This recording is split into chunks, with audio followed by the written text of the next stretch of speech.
Өдөр сайн байцгаана уу? Аримчис нийгмийн хамт олон саяны 6 сард Америк нэгдсэн улсын Сиэтл хотноо Монголын христчдийн нэгдсэн цуглаалтанд очиод тэнд бас аримчис нийгмийг танилцуулаад, Библийн өдрөлгөө хийгээд, Библийн музейгээ танилцуулаад ирлээ. Тэгээ энэ үйл явдал бол одоо Америкт байгаа нийт Монгол итгэгчдийн хувьд бол маш утга учиртай чухал үйл явдал болсон гэж бид нэр дүгнэж байгаа. За мөн түүнээс дутхгүй нэгэн үйл явдал болсон нь Монголын бие орчуулганд оруулсан гүнзлийн багийн хамт олонны бүтээл бидний гар дээр их хуурай ирсэн бид нар маш их баяртай байгаа. Тэр гүнзлийн багт ажиллаж байсан Эдуардын охин Жин гээд настай эмэгтэй Сиэтл хотод амьдардаг. Тэгээ бид нар тэдний гэрт ажиллаж очиод маш үнэтэй ховор библиудыг бидэнд их хуваар өгсөн баг. Ингээд би та бүхэнд энэ болгоныг маш товчоор танилцуулъя.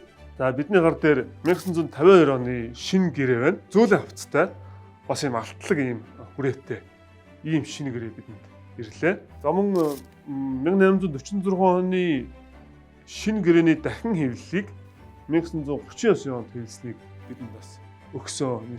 Суон улстай Бразил хэвлсэн ийм шинэ гэрээг 1939 онд хэвлсэн байдаг.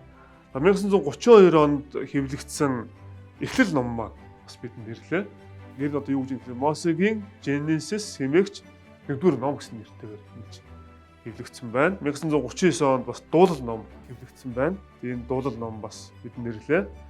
За Библи орчуулга гэдэг бол угаасаа тухайн хэлний дүрм, хэлний зүйтэй цаашгүй холбоотой байдаг.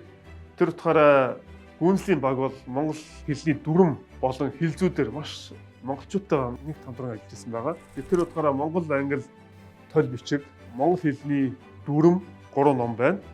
За мөн түүнчлэн магтан дуунууд бол ерөөсө Христ итгэлийн хамгийн гол номнуудын нэг байдаг. Тэгэхээр магтан дууны ийм 3 ном бас бидний гар дээр ирсэн байна. За ингээд миний товч танилцуулга дуслаа.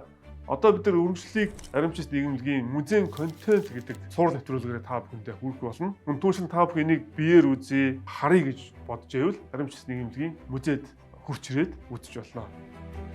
Цаашлаа бид нар олон сайхан контентуудыг та бүхэндээ хүргэх болно.